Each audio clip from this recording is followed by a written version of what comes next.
আজি এটা পাভ মাছৰ ইউনিক ৰেচিপি এটা আপোনালোকলৈ আগবঢ়ালোঁ। আশা ৰাখিছোঁ আপোনালোকে ভাল পাব। মই পাভ মাছকেইটা ভালকৈ ধুই লৈ পানীবোৰ আঁতৰাই লৈছিলোঁ।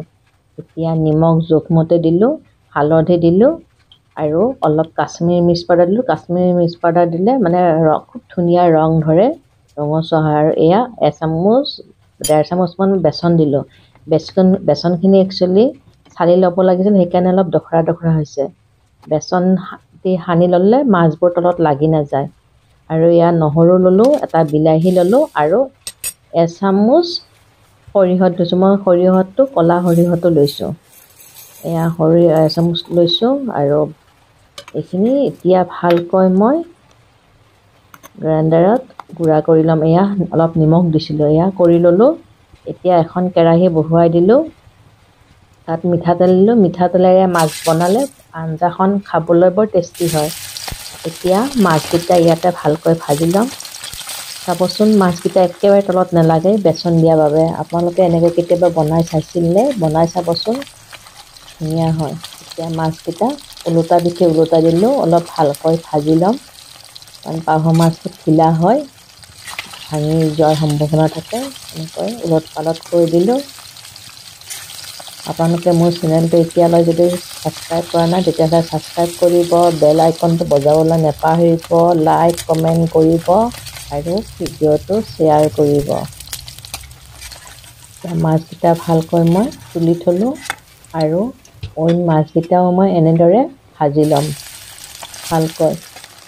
ভালকৈ ভাজিব, নহ'লে মাছবোৰ ভাঙি যাব। যেতিয়া মানে আঞ্জাখনত দিয়া যাব তেতিয়া মাছকেইটা ভাঙি যাব। এনেদৰে ভালকৈ ৰঙচুৱাকৈ ভাজি ল'ব। কি ধুনীয়া কালাৰ ধৰিছে। তাতে কাশ্মীৰী মিৰ্চ পাউডাৰ দিয়াৰ কাৰণে, সেইকাৰণে সদায় মাছ মানে সানে তেতিয়া অলপ কাশ্মীৰী মিৰ্চ পাউডাৰ দিব, কালাৰটো বহুত ধুনীয়া হয়।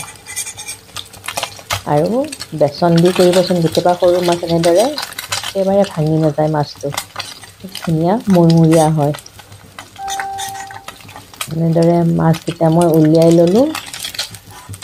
এতিয়া ৰোৱা তেলখিনিত মই প্ৰথমতে অলপ কেইটামান সৰিয়হ দিলোঁ। তাৰ পাছত এই যে মিক্সিত মাৰি লৈছিলোঁ এই যে বিলাহী, গাৰ্লিক আৰু মাষ্টাৰ্ড চিডকেইটা, এইকেইটা এই পেষ্টটো ইয়াতে যোগ কৰি দিলোঁ। আৰু আপোনালোকে ভাবিব পাৰে মই কিয় সৰিয়হকেইটা ধুই নল'লোঁ। এই সৰিয়হকেইটা আগতে ধুই মই শুকাই থৈছিলোঁ, সেইকাৰণে মই এতিয়া ধোৱা নাই। আৰু এইখিনি ভালকৈ এতিয়া লাৰি দিলোঁ। অলপ নিমখ দিলোঁ, হালধি দিলোঁ জোখ অনুযায়ী। নিমখ আগতেও দিছিলোঁ, সেইকাৰণে বেছিকৈ নিদিব। আৰু হালধি, কাশ্মীৰী মিৰ্চ পাউডাৰ আৰু অলপ ধনিয়াৰ গুড়া দিলোঁ। এতিয়া ভালকৈ গোটেইখিনি লাৰি ল'ম, অলপ শুকুৱাকৈ এনেকুৱাকৈ লাৰি ল'লোঁ। লাৰি লৈ এতিয়া অলপ সিজিবলৈ অকণমান পানী দি ভালকৈ লাৰি ল'লোঁ। লাৰি লৈ ল' টু মিডিয়াম ফ্লেমত 5 মিনিটৰ বাবে হ'ব দিলোঁ। মই এই মাছৰ ৰেচিপিটো একেবাৰে পিঁয়াজ নিদিয়াকৈ বনাইছোঁ, এনেদৰে বনাই চাবচোন। 5 মিনিট পাছত এনেকুৱা হৈছে। এই গ্ৰেভিটোত মই ভাজি লোৱা মাছকেইটা ইয়াতে মই এড কৰি দিম। এতিয়া এই মাছকেইটা ইয়াতে অলপ ভালকৈ লাৰি দিব, যাতে গ্ৰেভিটো মাছৰ ভিতৰত সোমাই যায়। তেতিয়াহে খাবলৈ টেষ্টি হ'ব। এনেদৰে ভালকৈ লাহে লাহে লাৰিব, নহ'লে ভাঙি যাব।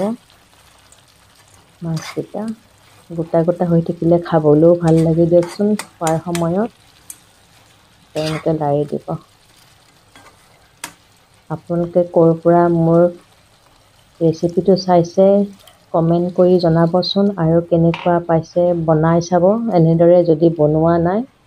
আৰু এটা কথা মনত ৰাখিব, যেতিয়া সৰিয়হকেইটা মিক্সিত মাৰি লয় তেতিয়া অলপ নিমখ দিব। কেতিয়াও তিতা নহয়। বহুতে কয় সৰিয়হ দিলে বোলে অলপ আঞ্জাখন খাবলৈ তিতা লাগে। নিমখ দিব, কেতিয়াও তিতা নালাগে। আৰু মই 5 মিনিটৰ বাবে ল' ফ্লেমত হ'ব দিলোঁ। এয়া 5 মিনিটৰ পাছত এনেকুৱা হৈছে। এতিয়া মই গেছটো অফ কৰি দিম। মোৰ তাত ধনিয়া নাছিল, সেইকাৰণে ধনিয়া দিয়া নহ'ল। কেঁচা ধনিয়া দিলে খাবলৈ বৰ টেষ্টি হ'ল, কিন্তু দুখিত মোৰ লগত কেঁচা ধনিয়া নাছিল। এয়া দেখিবলৈ কি ধুনীয়া হৈছে। আশা ৰাখিছোঁ আপোনালোকে নিশ্চয় এনেদৰে বনাই চাব। এতিয়া মই এয়া ধুনীয়াকৈ প্লেটখনত উলিয়াই ল'লোঁ। চাওক এনেকুৱা হৈছে দেখিবলৈ। আপোনালোকে বনাই চাব, আকৌ মোক কমেণ্ট কৰিব। লাইক, কমেণ্ট আৰু শ্বেয়াৰ কৰিবলৈ নেপাহৰিব। তেতিয়াহে মই উৎসাহ পাওঁ নতুন ৰেচিপি বনাবলৈ। সময় নাই, সময় নথকা স্বত্বেও মই ৰেচিপি বনাইছোঁ। আশা ৰাখিছোঁ আপোনালোকে আদৰি ল'ব আৰু কমেণ্ট কৰিব। আজিলৈ সামৰিছোঁ। আকৌ এটা নতুন ৰেচিপি লৈ মই দেখা হ'ম।